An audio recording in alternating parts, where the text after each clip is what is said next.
ഇതൊരു 150 വർഷത്തോളം പഴക്കമുള്ള ഓയിൽ പെയിന്റിംഗ് അല്ലേ? 1893 എന്ന് പറയുമ്പോ ഏകദേശം 150 അതെ. ഞാൻ വായിച്ചറിഞ്ഞത് ഈ ഫോട്ടോ ഇടയ്ക്ക് ഇവിടെ നിന്ന് പോയിരുന്നു, പിന്നീട് ഇത് കൊട്ടാരം തിരിച്ചു പിടിച്ച ഓയിൽ പെയിന്റിംഗ് ആണ്, അങ്ങനെയൊന്നും ഉണ്ടായിട്ടില്ല. അങ്ങനെയുള്ള കഥകളൊന്നും ഇല്ല. ഇല്ല, കൊട്ടാരം ഇത് കെട്ടുന്നത് തന്നെ 1930s-ലാണ്. രാജാരവിവർമ്മ അദ്ദേഹം എനിക്കൊന്ന് 1905 അദ്ദേഹം മരിച്ചു എന്നാണ് എന്റെ അറിവ്. അത് കഴിഞ്ഞ് പാലസ് കെട്ടിയപ്പോ ഇവിടെ കൊണ്ടുവന്ന് വെച്ചതാണല്ലേ? അത് ശരി. അപ്പൊ ഇതിൽ നിന്ന് തന്നെ നമുക്ക് തുടങ്ങാം. ഈ പിക്ചറൊക്കെ കാണിച്ച സാറിന്റെ അമ്മയൊക്കെ എന്തെങ്കിലും കഥകളൊക്കെ പറഞ്ഞു തന്നിട്ടുണ്ടോ? രാജാരവിവർമ്മ വരച്ച പടം പപ്പ, പിന്നെ അമേരിക്കയിൽ പണ്ട് എക്സിബിഷൻ ഒക്കെ പോയിട്ടുണ്ടെന്നാണ് കേട്ടിട്ടുള്ളത്. 1ാം സ്ഥാനം കിട്ടി.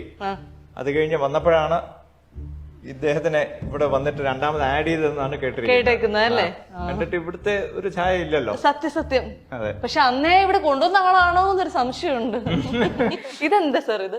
തുണി അലക്കിയിട്ട് വെക്കുമ്പോ നല്ല മണം കിട്ടാൻ വേണ്ടി അങ്ങനെ എന്തോ ഒരു വല്യമ്മ പറഞ്ഞു കേട്ടിട്ടുണ്ട്.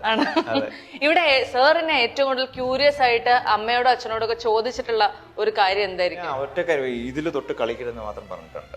ഇത് 3 പീസാണ്. എനിക്ക് കുറച്ച് ഇങ്ങനെ സാധനങ്ങൾ വലിച്ച് താഴെ, അങ്ങനത്തെ കുട്ടിക്കാലത്ത് കുറച്ച് ഹൈപ്പർ ആക്റ്റീവ് ആയിരുന്നു. അപ്പൊ ഇത് മാത്രം തൊട്ട് പൊട്ടിക്കരുത്. മാർബിൾ ആണ്. ഇതൊരു പീസ്, ഇതൊരു പീസ്, ബേസ് ഒരു പീസ്. അതിന് മാത്രം വാർണിംഗ് കിട്ടിയിരുന്നല്ലേ? വളരെ വിലപിടിപ്പുള്ള സാധനമാണ്. തൊടരുത് എന്ന് പറഞ്ഞിരുന്നു. ഇനി ഇങ്ങോട്ട് വന്നു കഴിഞ്ഞാൽ ഇവിടെ ഞാൻ വന്നപ്പോഴേ അറിഞ്ഞു ഗൈസ്, ഇതിന്റെ കീ കളഞ്ഞു പോയിട്ട് 30 വർഷമായി. ആ കീ എവിടെ പോയി? കുറച്ച് നാളുകൊണ്ട് കീ ഇല്ല.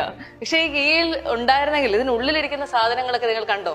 നമ്മൾ പറയപ്പെടുന്നത് ഇതൊക്കെ അന്നക്കാലത്ത് ആനക്കൊമ്പിൽ കൈകൊണ്ട് തീർത്ത ശില്പങ്ങളാണ് എന്നുള്ളതാണ് അല്ലെ? ഇതില് ഏറ്റവും കൂടുതൽ പഴക്കമുള്ളതോ അല്ലെങ്കിൽ ഏറ്റവും കൂടുതൽ വിലപിടിപ്പായ ഒരു കാര്യം എന്ന് പറയുന്നത് ഈ ബോക്സ് തന്നെയാണ്. അന്ന് തിരുവനന്തപുരത്തെ ജനങ്ങളുടെ സ്നേഹം നമ്മുടെ അമ്മുമ്മയ്ക്കും വല്യമ്മയ്ക്കും കൊടുത്ത് ജനങ്ങളുടെ സ്നേഹമാണ് നമുക്ക് ഏറ്റവും പ്രഷ്യസ്. അമ്മുമ്മയും വല്യമ്മയും എവിടെ പോയിട്ട് വന്നപ്പോ? ഇംഗ്ലണ്ടിൽ പോയിട്ട് വന്നപ്പോ ആ ഷിപ്പ് അതൊരു സിംബോളിക് ആയിട്ട് വെച്ചിരിക്കുകയാണ്. ഇംഗ്ലണ്ടിൽ പോയിട്ട് വന്നതിന്റെ അല്ലെ? ഒരു സൈഡില് പത്മനാഭസ്വാമി അമ്പലം കുത്തി വെച്ചിട്ടുണ്ട്, മറു സൈഡില് അന്നത്തെ കവടിയാർ കൊട്ടാരത്തിന്റെ രൂപവും കൊടുത്തിട്ടുണ്ട് അല്ലെ? ഈ കവടിയാർ കൊട്ടാരം എന്ന് പറയുന്നത് 150-ൽ പരം മുറികളുള്ള കൊട്ടാരമാണ് എന്നാണ് എനിക്ക് വിക്കിപീഡിയന്ന് കിട്ടിയ അറിവ്. അങ്ങനെയാണ്? വിക്കിപീഡിയക്കാർ എണ്ണി നോക്കിയിട്ടുണ്ടോ? എനിക്കറിയാൻ പാടില്ല. 100, അതായത് നമ്മൾ 150 പറയുന്നത് ഇതൊരു മുറി, ഇങ്ങനെ ഇതൊരു മുറി, അങ്ങനെ കൂട്ടി വരുമ്പോൾ ഏകദേശം 100 അടുപ്പിച്ച് വരും ഉണ്ടാവും അല്ലെ? Not bedrooms. ബെഡ്റൂംസ് എല്ലാം കൂടെ എനിക്ക് തോന്നുന്ന ഒരു 7-8 ബെഡ്റൂമേ കാണും. അത്രേ ഉള്ളല്ലേ? ഈ പിക്ചറും രവിവർമ്മയുടെ പെയിന്റിംഗ് തന്നെയല്ലേ? ഇത് ആരാ എന്താന്ന് എനിക്കറിയില്ല, എന്റെ അറിവില്ലായ്മയെ. അത് പഴയൊരു തമ്പുരാട്ടിയാണ്.